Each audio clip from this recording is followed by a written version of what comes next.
Case number 190, যেটাতে আমাদের মূল ধারা ছিল হচ্ছে 9 মেইনটেনেন্স পাবলিক অর্ডার অ্যাক্ট, যেটা সেশন ট্রাভেল অফেন্স।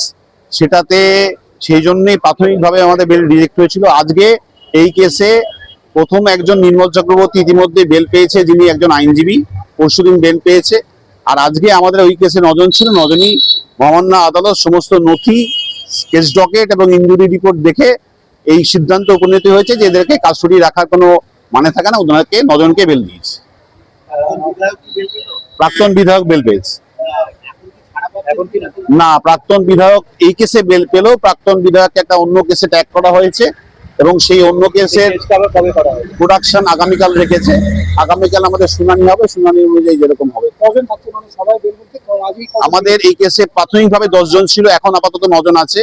9 জনের মধ্যে বর্তমানে সানোয়ার আলী ভেতরে থাকবেন, ওনাকে একটা কেসে ট্যাগ করা হয়েছে। পার্থ শাহ ভেতরে থাকবেন, ভাইস চেয়ারম্যান, এবং আমাদের প্রাক্তন বিধায়ক অসিত মজুমদার মহাশয়, উনি ভেতরে থাকবেন, ওনাকে আরেকটা কেসে একটা এক্সটর্শন কেস দেওয়া হয়েছে। পুলিশ কাস্টাডি ছিল।